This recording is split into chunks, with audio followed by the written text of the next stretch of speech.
So for my cloud final project, I developed a e-commerce store, a bike shop, front end web application that interacts with this infrastructure. So I have my next app that is hosted in uh, an S3 bucket, which is served through the CloudFront CDN for quicker distribution and international distribution, and so that I can use HTTPS, a secure protocol, instead of just HTTP with the S3 bucket. Um, the the next app gets its images from another bucket. Um, so all the images, all the products URLs point to uh, items in that bucket. So then you had our bike shop API, which controls everything to do with Stripe payment, dealing with that, and once the Stripe payment is successful, placing the order, and it's also responsible for listing the bikes on the front end that are for sale, and it does so by consulting the bikes table on DynamoDB or the Redis cache. Well, it checks that first to see if there is cache data available, and if it hasn't, it reads from the bikes table on DynamoDB. So that's why we have this endpoint within the VPC. It's for the DynamoDB, so that this function can read both from the Redis cache and from the DynamoDB table. So place order is all it's doing is sending a message to our SQS. So it's putting a message there, which is then linked to this start machine lambda. So this is set to be a trigger by the SQS. So whenever this is triggered by SQS, then it will start the state machine, and the state machine will then start a workflow. So it'll do the process order function, which stores all of the order details in the orders DynamoDB table, and it will send an email to the user who did the order that their order has been processed, and it'll send details regarding their order back to them. So it's like a confirmation email. And over here we have an event bridge rule. So this is a scheduled lambda that will do an order summary and send it to the owner of the bike shop. I have it set to myself at the moment, with a daily report on the bike shop sales.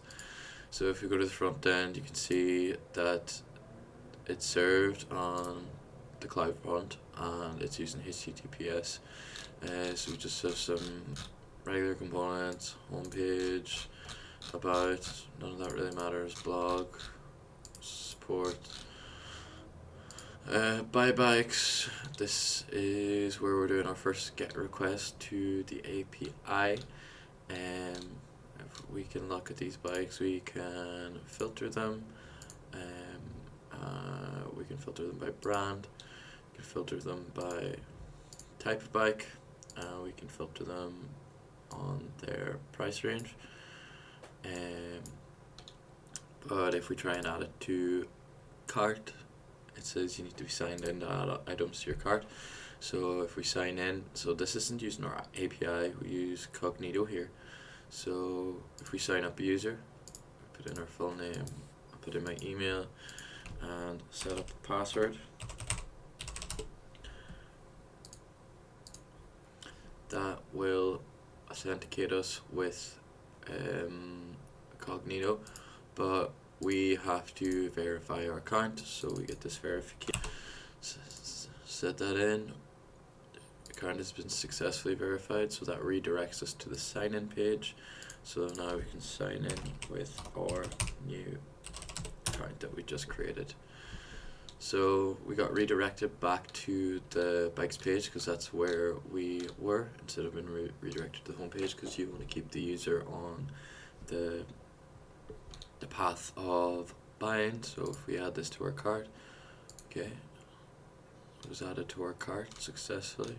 We can see it there. We can see all the order details. We can see our subtotal and shipping. I'm actually going to add more items to the cart. I'll add this bike. It's really cheap compared to what they usually are. I'll actually add one more, so I'll add this one just to show that you can X that. So if you go to our cart, I forgot to mention as well, you can change the theme on the web app and scroll to top like that, but I'll change it back to the light theme for now. So we can see our card at the moment. If I might want to increment that, can do. If I want to remove an item, you can see it all works well together. If we proceed to checkout then, so we've got our order summary over here, and we have our checkout form here. So if we fill in all these details and place order with Stripe, that is going to take us to the Stripe page, because it's sending a request to our process payment, Lambda Stripe payment, which is then redirecting us to the Stripe page. This is making me play with link. It doesn't really matter, but you just put in mock card details to test this. So if you press pay here, you can see, so the payment went through, and we can see all of our order details, and I can see all of my own details. So I can see that I set the delivery address to be right and everything like that. And as we mentioned in the infrastructure diagram, for the send email function and for the order summary, you can see both of those here. So this is just a daily order summary, so that was one of them for the company owner, and then an order confirmation looks a bit like that, and you can see that it was via Amazon SES, so that's why it came through. It doesn't come through immediately after you process an order on this end, because the SES is in sandbox mode, so it's slow. If you actually had a company, it would take longer.